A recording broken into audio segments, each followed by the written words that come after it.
just can't find a way to let go of you. Can't nobody do it like you.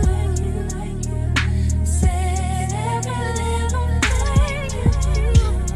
Hey, baby, say no stays on my. Hey cousins, it's your girl, Queen Peach, and today is Sunday, and I want to welcome you to the first episode of Read With Me. Now today, the book that we're reading is Taraji P. Henson, Around the Way Girl. If you don't know who Taraji P. Henson is, let me give you a backstory. Taraji P. Henson is an award-winning and Emmy-nominated actress who stars in an iconic Cookie Lion in the hit Fox television series Empire, for which she earned a Golden Globe. She is the first African-American woman to win the Critics' Choice Award for Best Actress in a Drama Series. Her classic film performances include Yvette in John Singleton, Baby Boy, Suge in Hustle and Flow, Terry in No Good Deed with Idris Elba, NASA mathematical Katherine Johnson in Hidden Figures, and Queenie in The Curious Case of Benjamin Button, for which she earned a 2008 Oscar nomination. She also starred in the television drama Person of Interest. Born and raised in Washington, D.C., she is also a graduate of Howard University and currently resides in Los Angeles. Around the Way Girl, Chapter 1, Fearless. Let my mother tell it. All that I am and all that I know is because of my daddy.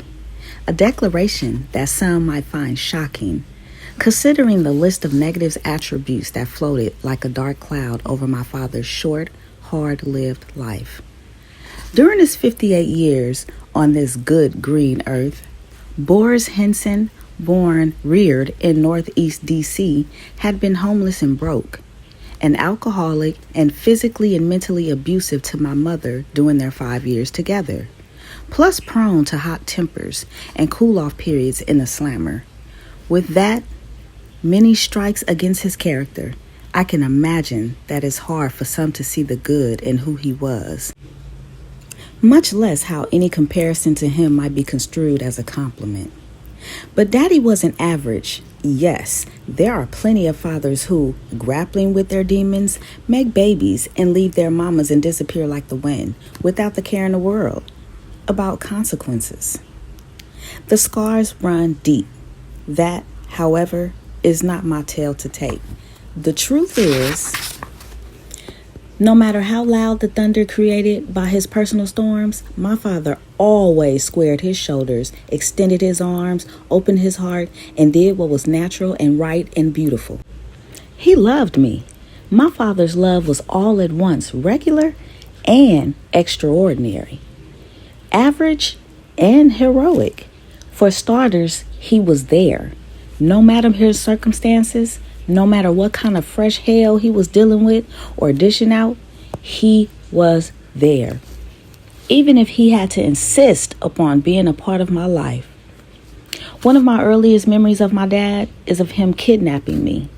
It happened when I was about 4 years old, shortly after my father dragged my mother by her hair into his car while threatening to kill her.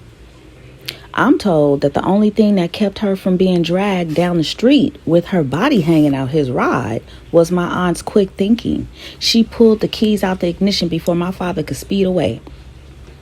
He was angry because for more than 1 week earlier, my mother, fearful that my father would follow through on a threat to kill her, packed up a few of our belongings in a brown paper bag and plotted a speedy getaway. She wanted to divorce him and bar him from seeing me until he got himself together and handled his bouts of addiction and anger. But my father wasn't having it. Nothing and nobody was going to keep me away from my baby girl, he used to tell me when he recounted the days when my mom and I disappeared. He said he even took the top of a building throughout our hard scrabble Southeast D.C. neighborhood with binoculars to see if he could spot us.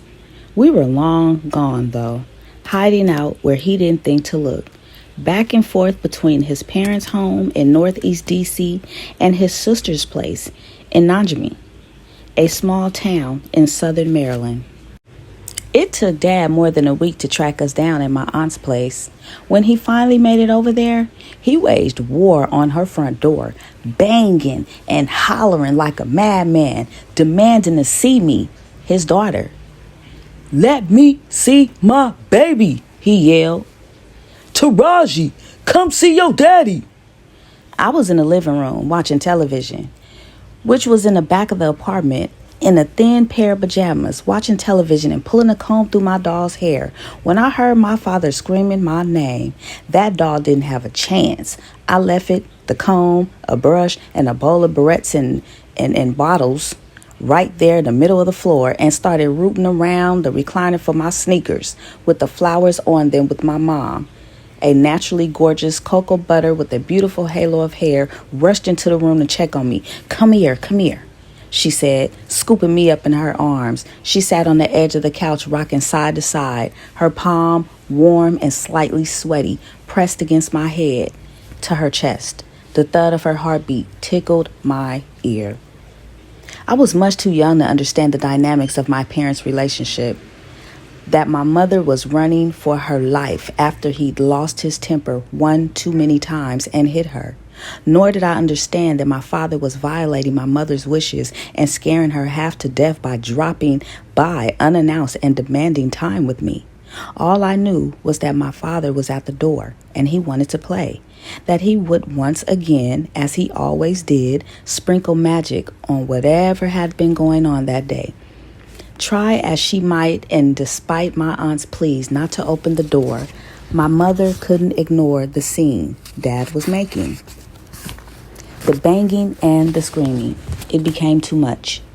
He even left and came back with a police officer, someone my father, who was working as a cop at the time, knew on the force.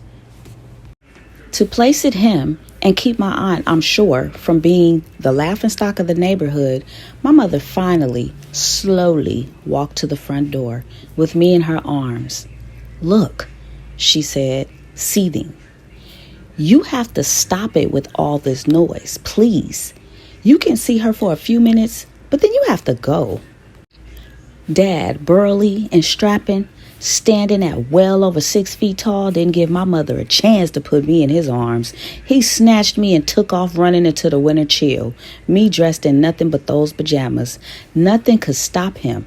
Not my mother's screams, not the neighbors peering out of their front doors and rushing down their driveways to get a glimpse of the Negro theater unfolding on the street. Not threats from his fellow officers who pointed his gun and considered shooting my father. Definitely not common sense. Where, after all, was he going to go? His home situation was sketchy, his money was funny, and really, the chance of him taking proper care of a 4-year-old was slim to none. Yet, none of this mattered. He wanted to be with his daughter. I thought we were about to go on one of his many fun and funny adventures we always embarked on together. Whether that was going for a ride on his motorcycle or taking a walk in the park, never once did it cross my 4-year-old mind that something was wrong, that we were like Bonnie and Clyde on the run. When Dad took off down the street, I wasn't scared. I was happy to be in his arms, so strong and thick and grand. My father's getaway was short-lived, though. "I'm going to call the cops on your ass," my mother yelled down the street after him as she and the police officer jumped in his cruiser.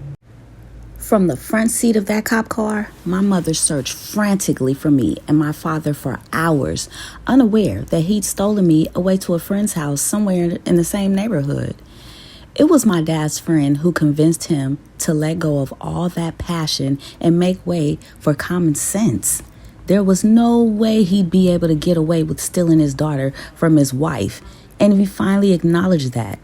Grudgingly, he brought me back to my pleading mother's waiting arms. "I'll come see you another time, baby girl," Dad said as my mother rushed away from him. "I love you. I love you, Daddy." "Daddy loves you. Don't you ever forget that." What he did was wrong. I can see that now as an adult. Still, I hold tight to my belief that at that time, My father was a good guy who simply wasn't very diplomatic about his wants and needs versus his rights. If you've liked what we've read so far, drop down in the comments below and let me know.